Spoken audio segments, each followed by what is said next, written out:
This is NBC News intelligence and national security reporter Ken Delaney. And so this has been a mystery. The CIA, the FBI, other intelligence agencies have all been working to try to figure out what exactly happened here. Why do they suspect Russia now, and what's the evidence that they have? Well, it's still partially a mystery, Chris, but they have more and more evidence, they say, 3 U.S. officials tell us, pointing to Russia, including communications intercepts that suggest that the Russian intelligence agency was involved. Now, really, there was only 3 suspects from the beginning here: Russia, China, and the Cubans. The Russian and the Chinese intelligence services operate in force in Cuba. And it's still believed that it's possible that some element of the Cuban intelligence services cooperated with this. The other interesting thing we're reporting here is that one of the technologies used to injure these American spies and diplomats was some kind of microwave weapon that is so sophisticated the Americans don't even fully understand it, and they've been testing some kinds of aspects of this technology. So kind of reverse engineering? Is that what they're trying to do? Absolutely, because the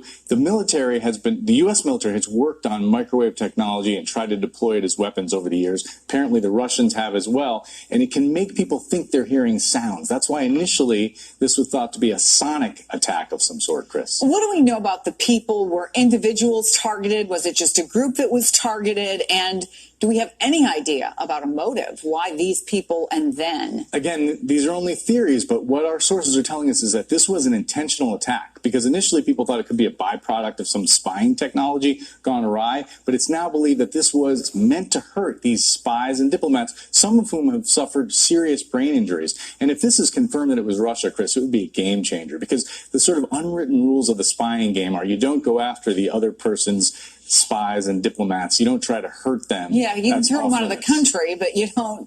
So where are they in this investigation? I mean, are they close? Do they feel like they're at a place where they will have a definitive answer? They do believe that eventually they will be able to go down the track of possibly even indicting people, but they are far from that right now. They're not even willing to say within the U.S. government that they were 100% sure it was Russia. Hey there, I'm Chris Hayes from MSNBC. Welcome back. 26 government workers were injured in what the State Department calls health attacks for now in their homes and hotels in Havana, Cuba, and it began in late 2016. Another U.S. worker in China this year claims this as well. And now U.S. officials tell NBC News they now have a main suspect in these attacks: Russia. U.S. officials say they have evidence pointing to Russia from communications intercepts collected during an ongoing investigation by the FBI, the CIA, and other U.S. agencies. Essentially, they seem to hear Russia bragging about doing this. But the evidence isn't conclusive enough yet for the U.S. to formally blame Moscow for the attacks that began in 2016 and have continued through earlier this year, which is causing a major rupture in renewed diplomatic relations with Havana. Now, the so-called health attacks led the Trump administration to remove most of its diplomats and spies from the island. The State Department today said they haven't assigned any blame technically, and their investigation is still ongoing. They said there is no known cause and no known individual or group believed to be responsible at this time. Let's bring more on this story. Let me bring in one of my colleagues behind this report. Josh Lederman is a national political reporter for us here at NBC News. And Evelyn Farkas is a former Deputy Assistant Secretary of Defense for Russia, Ukraine, and Eurasia in the Obama administration, and she is now an NBC News national security analyst as well. All right, Josh, let me start with you. This is your scoop.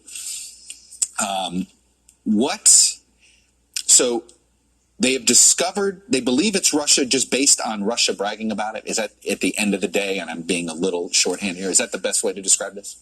Well, there's a few factors that have led them to think that Russia is the most likely culprit at this point. Mm-hmm. The fact that Russia is one of the only countries in the world that would have the actual technical ability to carry out something this advanced. The fact that Russia has a massive intelligence apparatus on the island of Cuba. They have an interest in creating havoc with the U.S., possibly driving Cuba away from the West. And also this signals intelligence, these intercepted communications that U.S. officials tell NBC News they have developed about this case. Do they have a lead on the actual technology yet, though? What is that to me seems to be the missing piece here. They have a few leads. They do think that microwave technology was likely involved in this, but officials also tell us that it's possible that there were at least 1 or 2 additional technologies that could have been used in addition or in conjunction with microwaves. Okay. Is this what? Somebody's aims an antenna, a microwave antenna at somebody's house? I mean, help me out here. A van, I've heard some people say, oh, they saw a van drive away, so a van just comes close to a diplomat's house. Is that basically how they think this works? The situations have really varied from case to case. There have been reports that someone saw a speeding van driving away. Some folks heard things above their basically on the roof and thought it might have been coming from above. But one thing that is consistent in all of the cases that the State Department has confirmed is that it seems to be coming from a specific direction. People report it seemed like it was coming from the left or the right, and then my effects were more, I lost hearing on my right side in line with where it seemed to be coming from. So the idea of, by the way, I know one of the theories was mass hysteria, which has been one of the theories that maybe everybody thinks something happened and nothing did. Has that been ruled out? It has been ruled out. Top officials, up to and including Deputy Secretary of State Sullivan, believe that there's no way that the medical findings here are things one could not fake. You can't actually fake these kinds of balance tests that they're putting these diplomats through, and they believe they have real findings that show something happened, and now they just have to figure out what. All right, Evelyn. Yes. Why are we stopping short of blaming the Russians? Explain why signals intelligence isn't enough for us to say, you know what? It's you, Moscow. Well, it depends how much we have, and then, of course, how we got it, what we have, we may not want to reveal because we're continuing to use that to collect, to continue to look at what the Russians are doing and saying. So I think we try to get other information from humans and other sources. And